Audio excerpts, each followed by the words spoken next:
قرآن پاک کتاب ہدایت ہے. رب کی عبادت اس لیے کرو کہ وہ لائق عبادت ہے. وہ لائق عبادت. وہ ہر طرح کی بندگی کو قبول کر لیتا ہے اور اس کو بندے کو انعام دیتا ہے.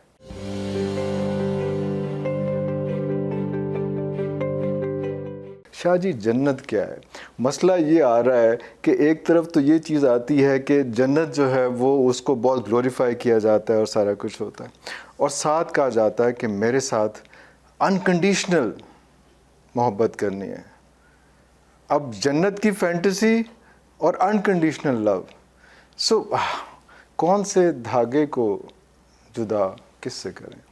جناب عرفان صاحب کیا خوب انکساری سے کام لیا آپ نے. کمال انکساری ہے. یہ قرآن پاک کتاب ہدایت ہے، وہ ہدایت کا راستہ دکھاتی ہے. اس میں رب تعالیٰ نے انسان کو سیدھی راہ پہ لانے کے لیے 3 میتھڈ یوز کیے ہوئے ہیں. جی. ایک تو عبرت دلائی ہے، ارے جو ہم سے پہلے قومیں گزر گئیں اور ان کے کرتوت بیان کر کے بالکل ان صحیح. پہ جو عذاب نازل رب نے کیا اس کا ذکر کر کے جی. عبرت دلا دی.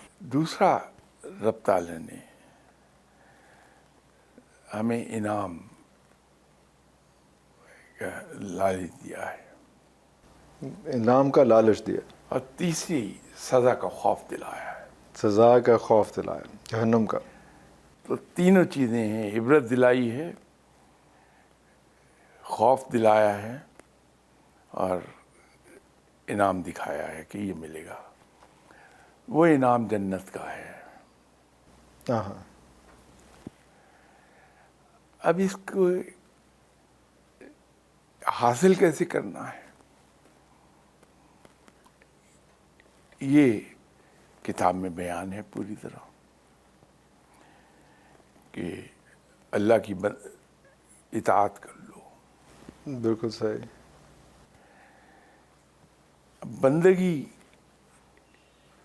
اطاعت کا دوسرا نام ہے.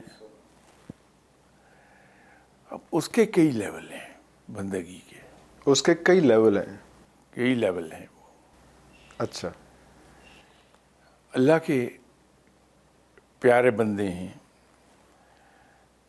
وہ انکنڈیشنل سرنڈر میں چلے جاتے ہیں، جو آپ نے فرمایا. جی جی جی جی.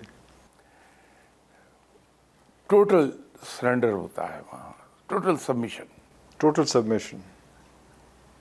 اس میں چلے جاتے ہیں. نو ifs and buts or whatever. نو. وہاں نہ جہنم کا خوف، نہ جنت کی لالچ. کوئی ریکوائرمنٹ، کوئی چیز، کوئی کچھ ہے ہی نہیں. But it's not for everybody, right. میں بندوں میں اس لیے کہا کئی لیول ہیں، کیٹیگرائز ہو گئے. کئی لیول ہیں.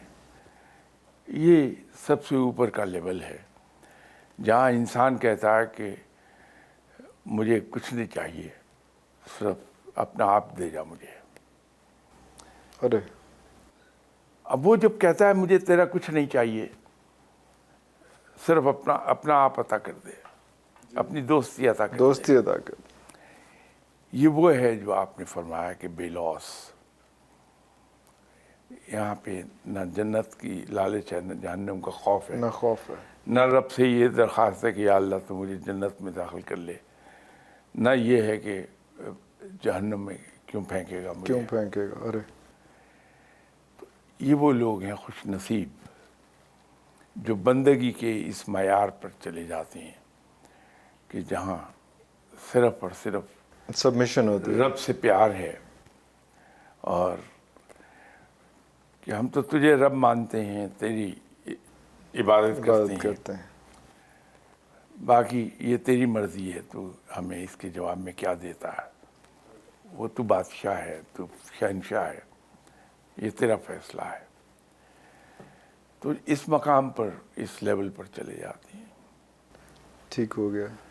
اب اس کو جناب حضرت علی کرم اللہ وجہہ نے، یہ جو مختلف لیولز ہیں، ان کو ایک اور طریقے سے بیان کیا. انہوں نے وہ دریا کوزے میں بند کیا ہوا ہے، بلکہ اس محاورے کو تھوڑا آپ جناب حضرت علی کرم اللہ وجہہ کے اس قول کی کو منطبق کرنے کے لیے محاورے کو تبدیل کرنا پڑے گا، سمندر کو کوزے میں بند کیا۔ دریا چھوٹا ہے، سمندر کو کوزے میں بند کرنا، ارے واہ واہ، اللہ اکبر، اللہ اکبر۔ آپ نے فرمایا کہ رب کی عبادت اس لیے کرو کہ وہ لائق عبادت ہے، وہ لائق عبادت ہے، بات ہی ختم کر دی، اللہ اکبر، کچھ اللہ پیچھے رہنے نہیں اللہ دیا۔ اکبر۔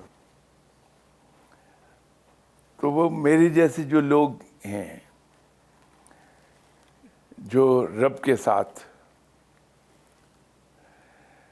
ہمیشہ ایک کمرشل ایگریمنٹ سائن کرتے ہیں، ڈیڈز چل رہی ہوتی ہیں، ہاں، ارے کہ میں تجھے اتنی بار یاد کروں گا تو میرا یہ کام کر دے، ہائے ہائے، میں تو اس کو کمرشل ڈیل کہتا ہوں، ہو ڈیل، سکتا ہے جی جی لوگ جی جی۔ افینڈ ہوں اس لفظ سے۔ End of day it's all economics. یہ جو ہم رب کے ساتھ ایک کمرشل ڈیل کرتے ہیں، کرتے ہیں، اگر ہم عبادت کے لیولز کو دیکھیں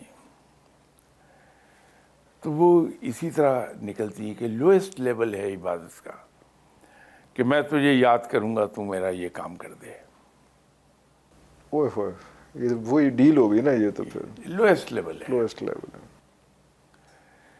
کچھ لوگ اس کو اس لیے یاد کرتے ہیں کہ وہ میرے اوپر فرض ہے، فرض ہے، اس کی عبادت۔ بالکل ٹھیک ہو گیا، کچھ لوگ اس کو یاد کرتے ہیں کہ اس نے کہا ہے کہ مجھے پکارا کرو، پکارا کرو۔ اور ایک وہ لیول ہے جو جناب حضرت علی نے کہا کہ لوگ اس طرح سے، کچھ لوگ ہیں جو کچھ لوگ اللہ ہیں کو اس لیے اس کی عبادت کرتے ہیں کہ وہ لائق عبادت ہے۔ عبادت کے لائق ہے۔ تو یہ بندگی کے یہی لیول جو ہیں یہ موجود ہیں، لیکن کمال یہ ہے کہ رب تعالیٰ بہت وسیع القلب ہے، وسیع الظرف ہے، واہ واہ، وہ ہر طرح کی بندگی کو قبول کر لیتا ہے اور اس کو بندے کو انعام دیتا ہے۔ اللہ اکبر، اللہ اکبر۔ لیکن اس کا مطلب یہ نہیں کہ ہم بندگی کے اعلیٰ درجے کے لیے کوشش نہ کریں۔ اسٹرائیو نہ کریں، بالکل صحیح، وہ تو پھر اصل تو معراج تو وہی ہے، الٹیمیٹ تو وہی ہے۔ تو وہ جو آپ نے کہا کہ اس کو امجد اسلام امجد کی آخری کتاب مجھے یاد ہے، بڑی بہت ہی خوبصورت نام، لیکن آپ نے اس کو ایک نئی جہت دے دی، ارے وہ ایوب خاور خاور صاحب کا شعر صاحب، سنا جی کے۔ جی جی جی جی۔ ان کی آخری کتاب جو آئی وہ ہے کہ ایک گرہ کے کھل جانے سے۔ ایک گرہ کے کھل جانے سے، جی جی جی جی جی جی، بالکل۔ اب کیا خوبصورت نام ہے۔ نام، اس میں تمام تر ان کا مقصد یہی تھا، وہ غالباً ان کی آخری کتاب ہے، اور اس کتاب کے چھپ جانے کے بعد میری ان سے ملاقات یہیں گھر پہ خاصی ڈیٹیل میں ہوئی تھی،